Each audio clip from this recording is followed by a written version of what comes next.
in 5 minutes because when there's 10 minutes to go in the debate, I will call the Minister of Finance and reply.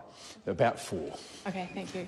Thank you, Mr Speaker. I'm rise to speak in opposition to this Budget 2021, and I don't think anyone will be surprised about the fact I'm going to talk about immigration. Because when you added up all the money that they've bailed them out with and the money that they've given them, it totals about $500 million. And the single overarching purpose of this appropriation, and this is the funny part, the purpose is to provide efficient immigration services that generate positive economic and social outcomes for New Zealand. Now, anyone listening to this debate, to me speaking today, who is either an immigration agent, an immigration lawyer, or anyone who has to actually interact with the immigration service will be laughing or crying or a combination of the both, because they know how broken our immigration system is. Let's firstly just take a look at those words, efficient immigration service. We've got residence queues that are the longest we've had in history. We've got an immigration department that are on a go-slow, producing 1 outcome in residency a week where they used to do 1.2 decisions a day. We've got a frozen EO expression of interest queue, been frozen since March last year. We've got secret priority queues, split migrant families. And all of this is not because of COVID. This started as far back as 2018. They are not allowed to use that as an excuse, Mr Speaker. And poor Mr Stuart Nash, Minister Stuart Nash, had to get up on behalf of Chris Farfoy the other day and talk about the immigration reset, where we're going to, have highly skilled migrants. Well, if you Google how to do immigration, that's pretty much what it tells you on any immigration search. There wasn't anything new in that speech, and yet everyone flew to Wellington for it, thinking that it was going to be some great announcement, and poor Stuart Nash had to deliver the bad news. There was nothing in it apart from more anxiety and stress for migrants.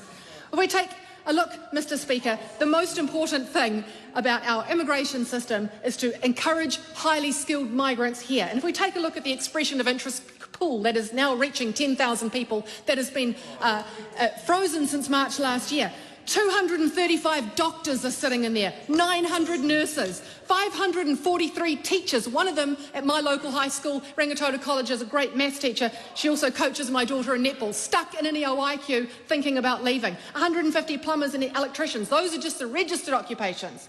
Mr Speaker, if we want to have the very best people, the most highly skilled people come to New Zealand to help us claw our way out of our economic decline that COVID had caused, then we need to be the best. And we don't have the best. I've only got 4 minutes, Carmel Cepoloni, and you know that well.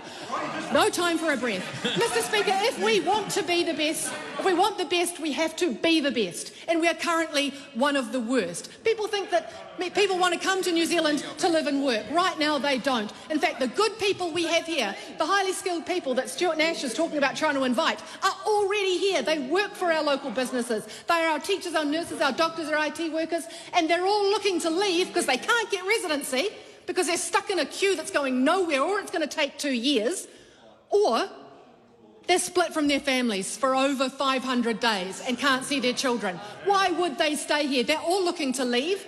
Our doctors, our nurses, our teachers, these good people, these skilled people that Stuart Nash and Chris Farfoy want here in New Zealand, they're already here, but they don't want to be here anymore because we treat them so appallingly. And a man I spoke to today who owns a company whose staff are looking to leave, a Kiwi, he said to me, I am embarrassed about the way we treat our migrants. We all should be embarrassed about the way we treat them. It is appalling. The immigration system is broken, and here we are spending $500 million on an immigration system that is supposed to be efficient and having good positive outcomes, economic and social outcomes, but actually, when it boils down to it, is delivering the exact opposite. And we will be watching every single dollar that is spent over the next year. The member's time has expired. The Honourable Grant Roberts.